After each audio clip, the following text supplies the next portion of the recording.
ကျွန်တော်တို့စိတ်ချဝလာထဲမှာကြဲတွေဂျိုတွေမရှိပဲမောင်မဲနေတဲ့ကလေးစစ်တခုရှိတယ်ဆိုတာ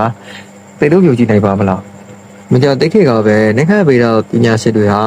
CDG တိုးလို့ခေါ်တဲ့ထူးခြားတဲ့ရောဝတ်တို့တခုကိုရှာဖွေတွေ့ရှိခဲ့ပါလေဒါဟာရိုးရိုးကလေးစစ်တခုမဟုတ်ပါဘူးဒီခုလုံးဒီပါကိုဓာမတာအမောင် drive နဲ့တိချောက်ထားတာပါအလင်းမထွေပဲဒီကလေးစစ်ကြီးကိုသိပ္ပံပညာရှင်တွေဘယ်လိုရှာတွေ့ခဲ့တယ်လဲသူကဘာကြောင့်ဒီလားတာထူးခြားနေရလဲဒီနေ့ဗီဒီယိုမှာတူတူလေ့လာကြည့်ရအောင်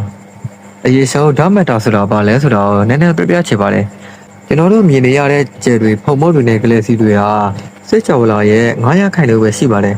ကျန်တဲ့အစိတ်ပိုင်တော်တော်များကတော့အလင်းနဲ့တုတ်ပြန်မှုမရှိတဲ့ဓာတ်မတာတွေပါပို့တွေ့ရှိတဲ့ CDG2 ကလေးစီထဲမှာတော့ဒီဓာတ်မတာပမာဏဟာ69.900ခိုင်လို့အထိရှိနေတာပါဒါဟာစိုက်ချက်တွေပမာဏပဲဖြစ်ပါတယ်အလင်းမထွေးတဲ့ရောဝတ္ထုတစ်ခုကိုဘယ်လိုမြင်နိုင်မလဲ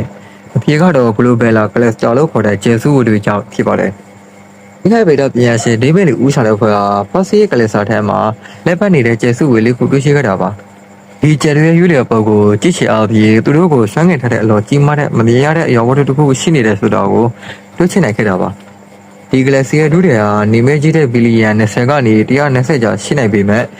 သူ့ထဲမှာရှိတဲ့ကျယ်တွေရဲ့ဒုတိယကတော့7တန်းလောက်ပဲရှိတာပါဒါဟာအလွန်နည်းပါးတဲ့ပမာဏဖြစ်ပါတယ်ဘာလို့ဒီကလစီကကျယ်တွေမရှိပဲဓာတ်မတော်ကြီးဖြစ်နေရတာလဲ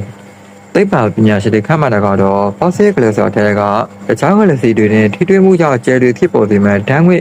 တွေအလုံးဆွတ်သွားခဲ့တာဖြစ်ပါတယ်